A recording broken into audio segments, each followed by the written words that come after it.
Hello दोस्तों, स्वागत है आप सभी का।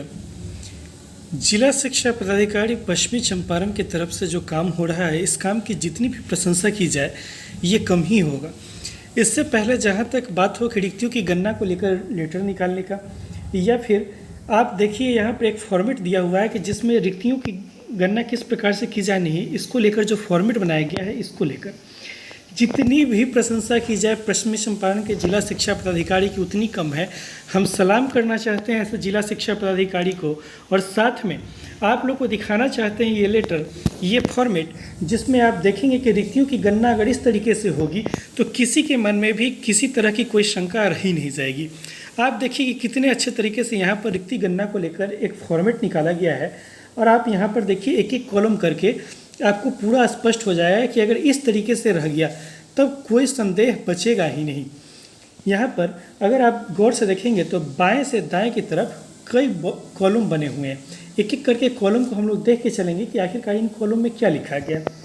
यहाँ पर सबसे पहले सबसे बाएं साइड में कॉलम 1 में क्रम संख्या लिखा गया है। इसके बाद कॉलम 2 में प्रखंड का नाम, 3 में प्रखंड, 4 में प्रखंड, पंचायत, नगर परिषद का नाम, और फिर 5th में विद्यालय का नाम।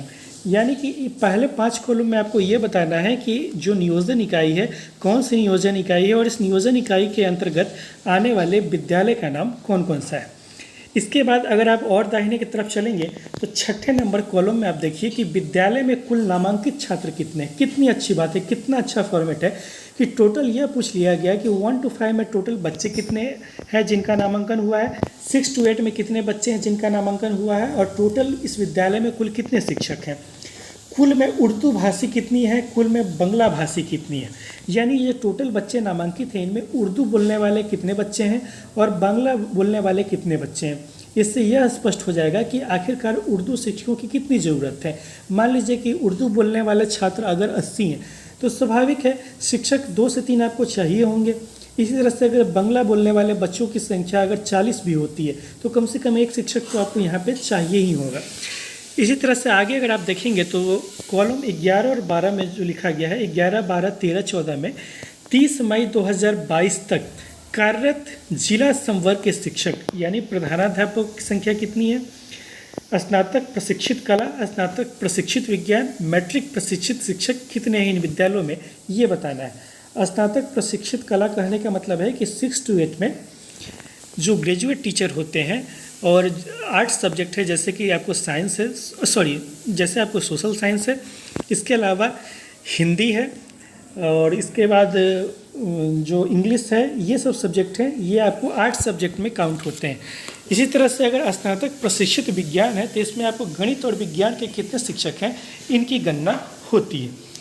और आगे लिखा गया है मैट्रिक प्रशिक्षित शिक्षक। पुराने समय में मैट्रिक के आधार पर ही बहाली होती थी, तो ये उनकी भी बात की जा रही है। थोड़ा और आगे चलिए, तब आपको कॉलम 15, 16, 17, 18 में ये लिखा हुआ है कि 30 मई 2022 तक कार्यरत बेसिक ग्रेड के शिक्षक कितने हैं। यानी कि बेसिक ग्रेड कहने का मतलब कि 1 to 5 के शिक्षक कितने हैं। 1 to 5 में भी कल ही आप लोग को बताए थे कि अलग अलग तरह की सीटें होती हैं, जैसे सामान्य सीट। इस बात को फिर से स्पष्ट हो लीजिए, जो 15वें नंबर कॉलम में आपको सामान्य सीट दिखाई दे रहा है 1 to 5 में, इसका कहने का मतलब है कि 1 to 5 में आपको सामान्य सीट पर कोई भी अभ्यर्थी अप्लाई कर सकता है। यहाँ पर आपको कैटेगरी का मतलब नहीं समझना है। सामान्य सीट का मतलब ये नहीं है कि कैटेगरी, बल्कि यहाँ पर सामान्य सीट का ये मतलब है कि सामान्य सब्जेक्ट, क्योंकि 1 to 5 में कोई स्पेशल सब्जेक्ट आपका नहीं होता है। स्पेशल सब्जेक्ट जैसे हिंदी है, इंग्लिश है, गणित है, विज्ञान है, 6 to 8 में होते हैं, 1 to 5 में नहीं होते हैं। तो 1 to 5 में सामान्य सीट ऐसे सीट होते हैं जिन पे कोई भी अप्लाई कर सकता है। उर्दू सीट ऐसे होते हैं 1 to 5 में जिन पे केवल वही अभ्यर्थी अप्लाई कर सकते हैं जिन्होंने उर्दू की पढ़ाई की। इसी तरह से बांग्ला पे केवल वही लोग अप्लाई कर सकते हैं जिन्होंने बांग्ला भाषा की पढ़ाई की है। इस तरह से 30 मई 2022 तक ये मांग लिया गया कि आखिरकार 1 to 5 में कुल कितने शिक्षक हैं इस विद्यालय में। फिर आगे क्या मांगा गया है कि 30 मई 2022 तक कार्यरत बेसिक ग्रेड्स 6 से 8 के शिक्षक कितने हैं। 19 कॉलम से लेकर 25वें कॉलम तक आखिरकार ये मांग लिया गया है कि विद्यालय में अगर इतने शिक्षक, इतने बच्चे हैं तो इतने बच्चों पर हिंदी के शिक्षक कितने हैं। 19वें नंबर कॉलम में ये बताना है। 20वें नंबर कॉलम में ये बताना है कि संस्कृत के शिक्षक कितने हैं इतने बच्चों पर। 21वें नंबर पे बताना है कि इतने बच्चों पर अंग्रेजी के शिक्षक कितने हैं। 22वें नंबर कॉलम में बताना है कि इतने बच्चों पर उर्दू के शिक्षक कितने हैं। 23वें नंबर पे बताना है कि इतने बच्चों पर सामाजिक विज्ञान के शिक्षक कितने हैं। इसी तरह से आगे गणित और विज्ञान के बताना है। इससे आपको एकदम स्पष्ट हो जाएगा कि आखिरकार बच्चों के अनुपात में उस विषय के उतने शिक्षक है या नहीं है। आप बताइए, अगर इसकी गणना पश्चिमी चंपारण में इस तरीके से हो सकती है तो अन्य जिले में इसी फॉर्मेट पे गणना क्यों नहीं हो सकती है। ऐसा तो नहीं है कि पश्चिमी चंपारण के जिला शिक्षा पदाधिकारी को किसी विशेष तरह की ट्रेनिंग मिली होगी या इनको अपर मुख्य सचिव दीपक कुमार सिंह की तरफ से कोई एक अलग लेटर मिला होगा।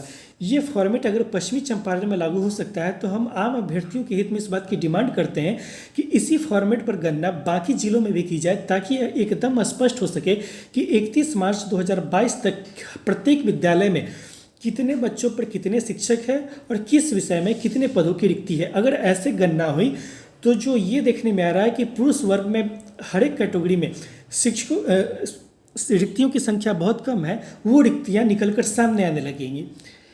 फिर आगे आप अगर देखेंगे तो 26 नंबर कॉलम्स में आपको ये बताना है कि 1 अप्रैल 2019 से 31 मार्च 2022 तक कुल कितने शिक्षक सेवानिवृत्त हुए हैं, मृत हुए हैं, त्यागपत्र दिए हैं जिला संवर्ग के मैट्रिक प्रशिक्षित शिक्षक। यानी कि 26वें नंबर कॉलम पर यहाँ पर आपको उन शिक्षकों की चर्चा करनी है जो कि 2019 से 2022 तक रिटायर किए हैं। अन्य जिलों में क्या किया जा रहा है, इस 26वें नंबर कॉलम को पहले के कॉलम में मर्ज कर दिया जा रहा है। यानी छठे नंबर के जो छठे चरण में जो बचे हुए सीट है उन सीटों में इन सीटों को भी मर्ज कर दिया जा रहा है। यही कारण है कि इस त्रुटिपूर्ण गणना के कारण हम बार बार आवाज़ उठा रहे हैं कि सीटों की संख्या कम निकल कर आ रही है। फिर आगे आइए 27वें नंबर कॉलम में क्या है कि 1 अप्रैल 2019 से 31 मार्च 2022 तक कितने शिक्षक सेवानिवृत्त हुए हैं, मृत हुए हैं, त्यागपत्र दिए हैं। ये 1 to 5 में भी डाटा मांग लिया गया है। और इसी तरह से अगर आप देखिएगा तो 31वें नंबर से ये डाटा मांग लिया गया है कि 1 अप्रैल 2019 से 31 मार्च 2022 तक 6 to 8 में कितने शिक्षक रिटायर हुए हैं, किस सब्जेक्ट में कितने शिक्षक रिटायर हुए हैं, कितने शिक्षकों ने त्यागपत्र दिया है। आप देखिए कि ये डाटा कितना बढ़िया। और इस तरीके से अगर रिक्तियों की गणना की जाए तो प्रत्येक ज़िले में मेरा पूर्ण विश्वास है एक एक ज़िले में 2-2, 3-3 हज़ार कम से कम रिक्तियाँ आएंगी और प्रत्येक कैटेगरी में ये रिक्तियाँ आएगी। पुरुषों की भी शिकायत दूर हो जाएगी, महिलाओं के लिए तो रिक्तियाँ पहले से ही हैं जो देखने में आ रही है। तो इस तरह से रिक्ति की गणना क्यों नहीं होनी चाहिए, इसका डिमांड प्रत्येक अभ्यर्थी अगर करते हैं आप लोग के साथ हम भी आवाज़ उठाते हैं तो क्या हमारी आवाज़ गलत है, क्या हमारी डिमांड गलत है। गणना इसी तरीके से होनी चाहिए तभी रिक्तियाँ निकल कर आएंगी, वरना ये देखने में आएगा कि सिर्फ 7वां चरण महिलाओं का चरण बनकर रह जाएगा। तो आज की वीडियो में इतना ही। अगर आपको ये वीडियो पसंद आया हो तो अधिक से अधिक